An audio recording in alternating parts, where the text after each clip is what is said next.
12 வருஷமா நான் அதுக்குள்ள இருந்தேன். ஆனா எனக்கு எதுவுமே தெரியல. ஆனா ஆண்டவர் என்ன அழைச்சாரு, அவரே கூப்பிட்டு தான் நான் ஏசப்பாக்குள்ள வந்தேன். ஆனாலும் எனக்கு அதெல்லாம் போயிட்டு இருக்குன்னு தான் நினைச்சேன். ஆனா பார்த்தா இன்னைக்கு ஏசப்பா வெளிப்படுத்தினாரு, அது உனக்குள்ளதான் இருக்குது, இன்னும் அந்த கட்டெல்லாம் உன்னை உடைக்கல. அதனால நீ கண்டிப்பா இப்போ 3 நாள் ஜபத்துல, உபவாச ஜபத்துல நீ இன்னைக்கு ஃபுல்லா பாஸ்டிங் இரு.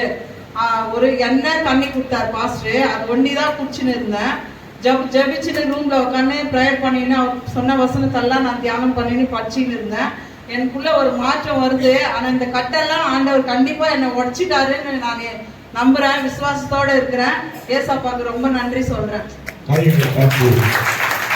குடும்பத்துல இருந்து என்னுடைய லைஃபை நான் எழுந்து போனதால நான் மறந்துட்டு இருந்தேன்.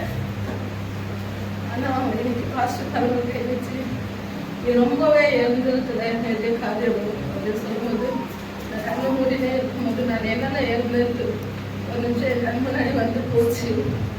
அது என்னன்னு கேட்கும்போது அது யோசிச்சு நான் மறுபடியும் எனக்கு ஞாபகம் பண்ணி அதுக்காக ஜபிக்க எனக்கு ஏசப்பா தோண வச்சாரு. நான் அதுக்காக நான் ஜபிக்கல, நன்றி சொல்லி நான் ஜபிக்கணும். ஆனால் எவ்வளோ நான் எழுந்து போனேன்ட்டு எனக்கு ஏசப்பா நான் அதுக்கு நன்றி கெட்டவள தான் நான் எழுந்துக்கிறேன். ஏன்னா அதுலேருந்து ஏசப்பா என்னை மீட்டு எடுத்தாரு.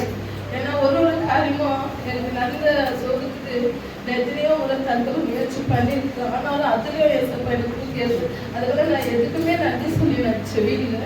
அது எனக்கு உணரப்பட்டிருக்கு. அந்த ஒரு நிமிஷம் நான் எழுந்து போனதெல்லாம் ஞாபகத்தை ஜெபிக்க ஏசப்பா எனக்கு கட்டளை